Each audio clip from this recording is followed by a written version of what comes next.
या अय्युहल्लज़ीना आमनू क़ू अन्फुसकुम व अहलीकुम नारा, जिसका तर्जमा ईमान वालो बचाओ तुम अपने आप को और अपने अहलो अयाल को जहन्नम की उस आग से जिसका ईंधन इंसान और पत्थर होंगे। कुरान मजीद फुरक़ान हमीद में अल्लाह तबारक व तआला ये पैगाम दे रहा है ईमान वालों को मुखातब करके कि ऐ ईमान वालों, बचाओ अपने आप को और अपने अहलो अयाल को भी उस आग से जिसका ईंधन इंसान और पत्थर होंगे। दुनिया में आग की गर्मी तो हम और आप जानते हैं कि आग की गर्मी कितनी ख़तरनाक होती है, और आग की कई किस्में हैं। कोई आग अगर पत्तियों से लगाई जाती है, सूखी पत्ती से, तो उस आग की गर्मी कुछ कम होती है। कोई आग अगर कमज़ोर लकड़ी से सुलगाई जाती है तो उसकी भी गर्मी कुछ कम होती है, और कोयले की आग उससे ज़्यादा गर्म होती है, और गैस वगैरह की आग जो है वो बहुत ही ख़तरनाक होती है। मगर जहन्नम की वो आग जो इंसानों से और पत्थरों से सुलगाई जाएगी, वो कितनी ख़तरनाक आग होगी।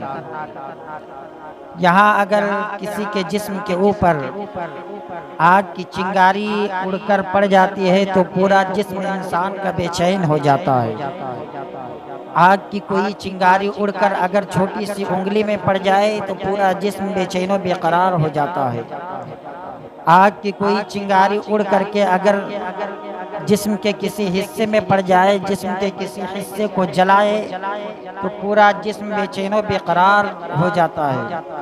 और जहन्नम की इतनी ख़तरनाक आग, उसमें सिर्फ उंगली नहीं जलेगी, आग की चिंगारी उड़कर जिस्म में नहीं पड़ेगी, बल्कि इंसान को मुकम्मल उस ख़तरनाक आग में झोंक दिया जाएगा।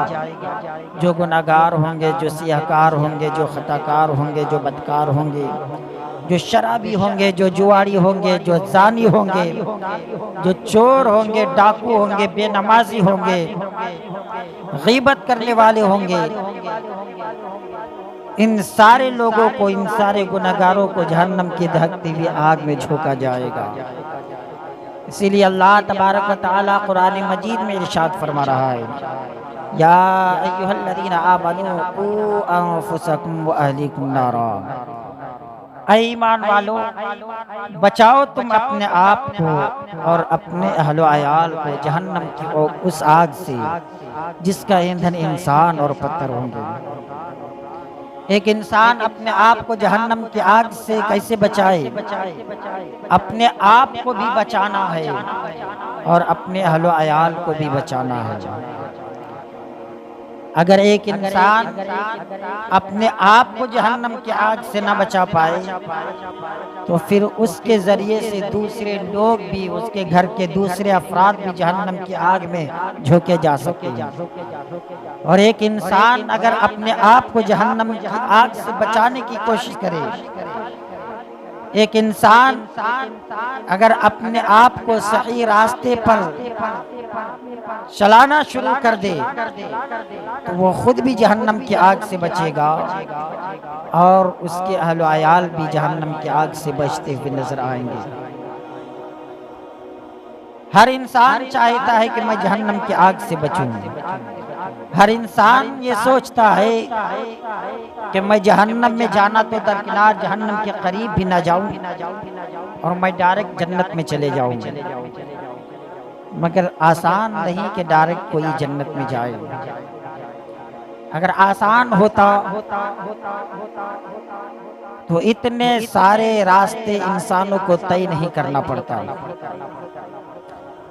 इंसान दुनिया में आता है और जैसे ही वो बालिग होता है, जवान होता है, उसकी आजमाइश शुरू हो जाती है। हर मोड़ पे उसका इम्तिहान शुरू हो जाता है। हर हर कदम पे उसकी जांच शुरू होती है।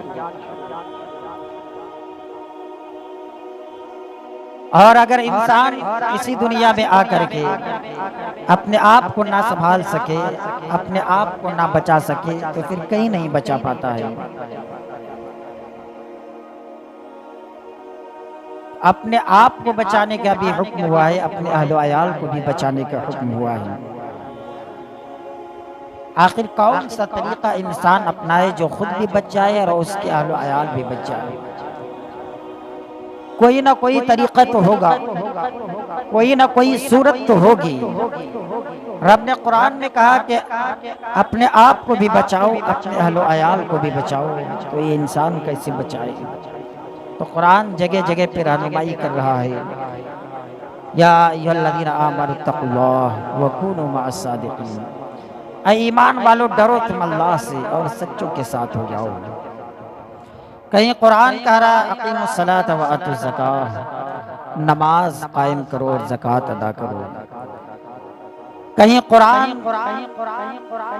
फरमा रहा इन्नल्लाह मअस साबिरीन, बेशक सब्र करने वालों के साथ अल्लाह है। ये सारे रास्ते जो कुरान बता रहा है, इन्हीं रास्तों पे चलने वाला इंसान जहन्नम की आग से बच पाएगा। दूसरे की चीजों को देख करके इंसान अपने आप को बचाए, सब्र करे। अगर दूसरे के पास जो चीज है, इसके पास अगर नहीं है, तो वहां पे सब्र करना है। जो है उसी चीज को देख करके अल्लाह का शुक्र अदा करे, और जो नहीं है उन सारी चीजों पे गौर फिक्र न करे। रब की मर्जी होगी तो मौत से पहले उसको वो चीज मिल जाएगी।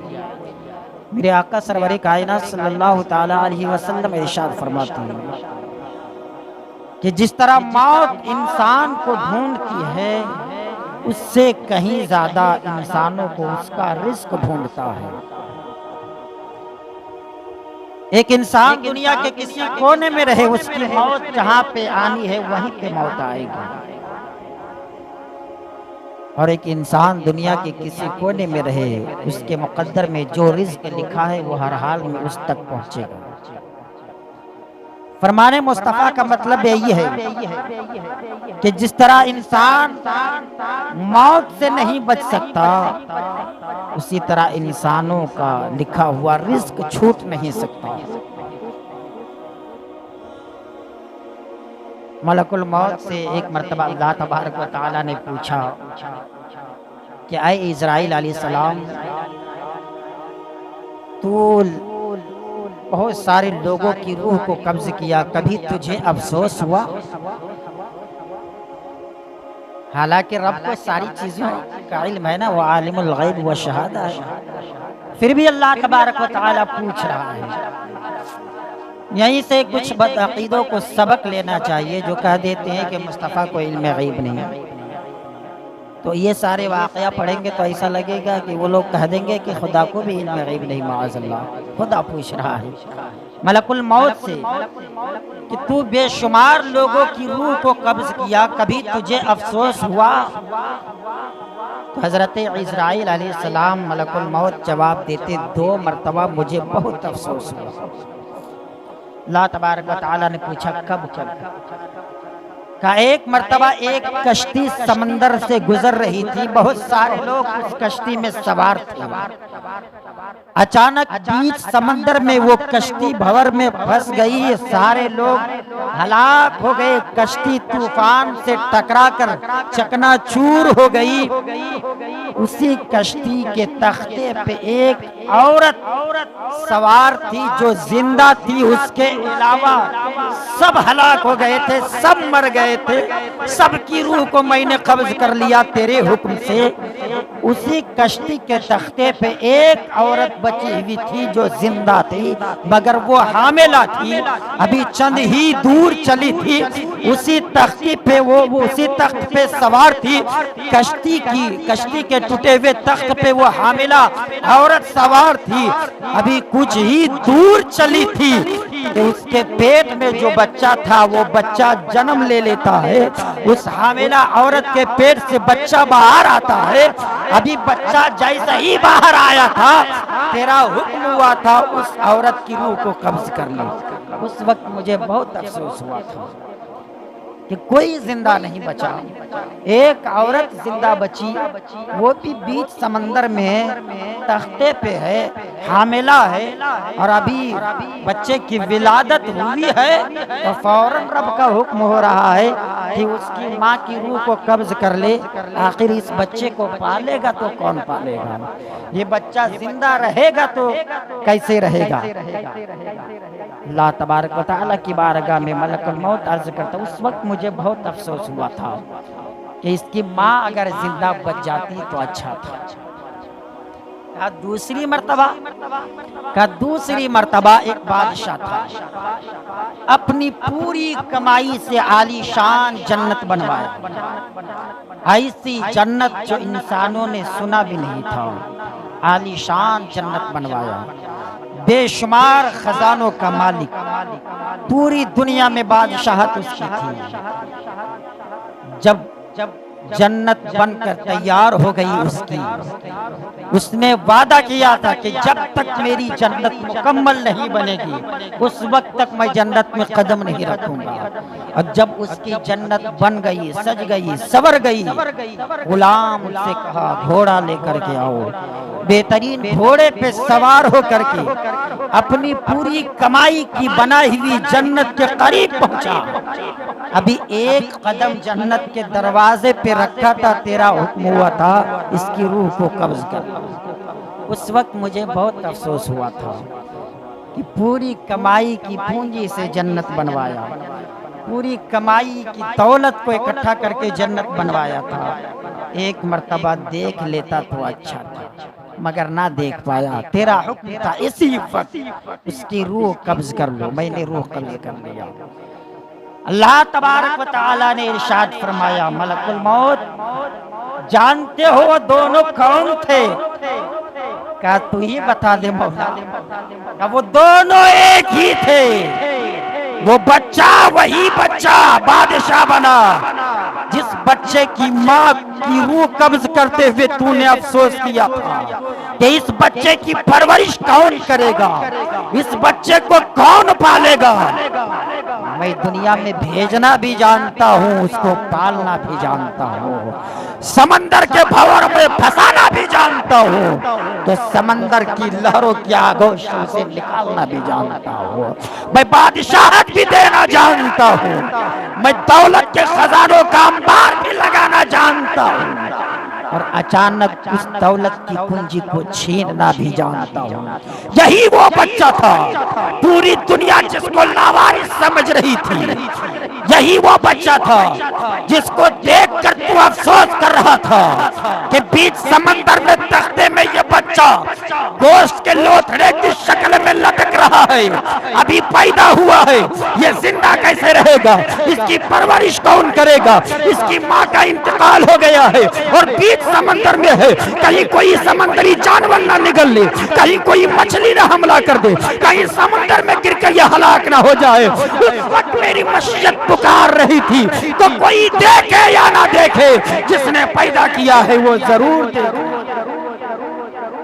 उसी बच्चे को मैंने पाला, उसी बच्चे को मैंने बादशाह बनाया, और इतना अकरा मेरे साथ कि खुद ही को खुदा कहने लगा और खुद ही जन्नत बनाने लगा। इसीलिए मेरा हुक्म हुआ था कि पूरी कमाई की दौलत से जन्नत तो बना लिया, मगर ये जन्नत देख ना पाएगा।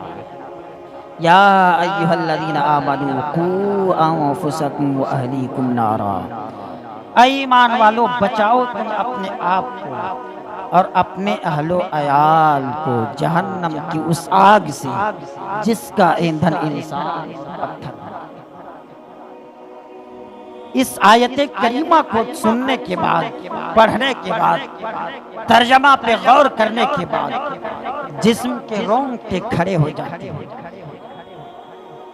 कि बुराइयों के सारे दरवाजे इस वक्त खुल चुके हैं। ऐसे भयानक वक्त में एक इंसान को अपने आप को भी बचाना है, अपने अहलो अयाल को भी बचाना है। कितना मुश्किल लगता है ना सुनने के बाद कि एक इंसान अपने आप को कैसे जहन्नम की आग से बचाए और अपने अहलो अयाल को भी जहन्नम की आग से कैसे बचाए।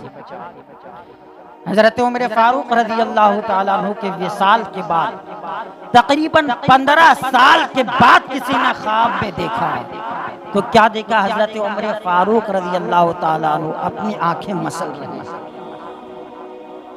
इंतकाल के कितने साल बाद? 15 साल बाद ख्वाब में किसी ने देखा तो अपनी आंखें मसल रहे थे। कौन? उमर फारूक, जिनकी नेकियां आसमान के सितारों के बराबर। कौन? उमर फारूक, जिनके बारे में मेरे आका फरमाते मेरे बाद अगर कोई नबी होता तो हजरत उमर होते। वो उमर फारूक जिनको देखकर शैतान भी रास्ता बदल लेता था। 15 साल बाद ख्वाब में देखने वाले ने देखा अपनी आंखें मसल रही। पूछे क्या बात है हजरत उमर फारूक? का आज ही के दिन में हिसाब किताब से फारिग हुआ, कब्र के हिसाब किताब से। हमारे पास आज कितनी नेकियां हैं, कितनी नमाजें हम पढ़ते हैं, कितने मुत्तकी परहेजगार हैं। उनकी बातें कर रहा हूं जिनकी नेकियां आसमान के सितारों के बराबर है। पूरी दुनिया में कोई साइंसदान जो आसमान के सितारों को गिनकर बताए कि कितने हैं? एक नहीं, पूरी दुनिया के साइंसदान इकट्ठा हो जाए, पूरी दुनिया के मैथ्स पढ़ने वाले, मैथ जानने वाले सब इकट्ठा हो जाए, पूरी दुनिया के मोबाइल कंप्यूटर जो जो चीज़ें हैं सब इकट्ठा करके गिनना शुरू कर दे, फिर भी कोई गिन करके बता नहीं सकता कि आसमान में कितने सितारे हैं। मगर मेरे मुस्तफ़ा का इल्म गैब देखिए, मेरे मुस्तफ़ा ने बता दिया आसमान में जितने सितारे उतने हजरत उमर फारूक की नेकियां। वो उमर फारूक फरमा रहे हैं 15 साल तक हिसाब किताब में मैं लगा रहा। कितनी डेंजर चीज़ है ना अपने आप को जहन्नम की आग से बचाना, अपने अहलो अयाल को जहन्नम की आग से बचाना। मगर जितना हम और आप सोचते हैं कि इतना मुश्किल है, उससे कहीं ज़्यादा आसान। सिर्फ एक चीज पर इंसान अमल करना, सिर्फ एक चीज पर कि मैं यहाँ हमेशा के लिए नहीं आया हूँ, मैं यहाँ के बाद कहीं और जाऊँगा और यहाँ से पहले मैं कहीं और था। बस सिर्फ इंसान इसी पे गौर व फिक्र करता रहे कि मैं यहाँ नहीं था, कहीं और था, कहीं और से आया हूँ और यहाँ नहीं रहूँगा, कहीं और मुझे जाना है। मतलब ये कि अपने आप को मुसाफिर की तरह समझे, और जो अपने आप को मुसाफिर की तरह समझ लेगा फिर वो हर चीज से बचता हुआ नजर आएगा।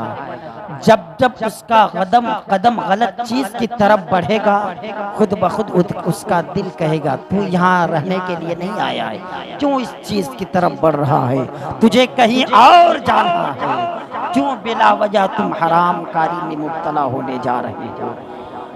मगर ये इंसान इस कदर गफलत की चादर को ओढ़ लिया है, इसकी निगाह कभी बिल्डिंगों पे, कभी घर पे, कभी दौलत पे, कभी पैसे पे, ऐसा लगता है कि मौत की कोई फिक्र नहीं। मगर ये इंसान अगर जान ले कि मैं यहाँ का रहने वाला नहीं हूँ और यहाँ रहूँगा भी नहीं, किसी बेहतरीन साइंसदान ने रिसर्च किया था और बहुत दिनों के बाद अपना रिसर्च पेश किया, तकरीबन 20-25 साल के बाद साबित किया कि इंसान यहाँ का रहने वाला नहीं है। तो लोगों ने उसको बहुत सारे अवार्ड से नवाजा, बहुत सारे इनाम से नवाजा कि बड़ी अच्छी बात इसने बताई कि इंसान यहाँ का रहने वाला नहीं है। दलीलें एक नहीं कई दलीलें उन्होंने दी कि अगर इंसान यहाँ का रहने वाला होता तो ठंडी में तकलीफ नहीं होती, गर्मी में भी तकलीफ नहीं होती। मगर ये इंसान यहाँ का नहीं है, जब ठंड का मौसम आता है इसको बेचैनी होने लगती है, ठंडी की क्लाइमेट को बर्दाश्त नहीं कर सकता, गर्मी जब आती है तो उसको भी नहीं बर्दाश्त कर सकता है, बारिश में भी इसको परेशानी होती है। और जानवरों को देखो, एक छोटी सी पंछी को देखो, वो यहीं की रहने वाली है, गर्मी में भी उसको क्लाइमेट से कोई फर्क नहीं पड़ता, ठंडी में भी बारिश में भी उसके पास गर्मी का लिबास अलग नहीं, ठंडी का लिबास अलग नहीं, बारिश का लिबास अलग नहीं, कुछ भी नहीं, एक ही लिबास है। एक चिड़िए को देख लीजिए ना, आप लिबास पहनते हुए देखे क्या चिड़िए को? कभी नहीं ना, गर्मी ठंडी बारिश सब में। तो उन्होंने साबित किया कि इंसान यहाँ का रहने वाला नहीं। 20-25 साल अपने दिमाग को खपाया तब जा करके साबित किया।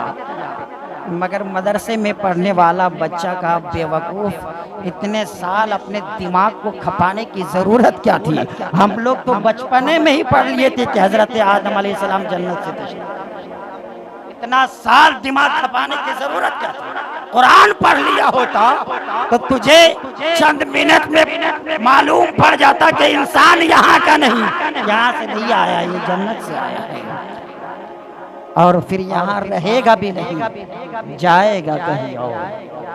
अल्लाह तबारक व तआला की बारगाह में दुआ है, ऐ पाक परवरदिगार आलम, दुनिया के तमाम इंसानों को सीधे रास्ते पर चलने की तौफीक अता फरमा और तमाम इंसानों को हमेशा नेक काम करने की तौफीक अता फरमा।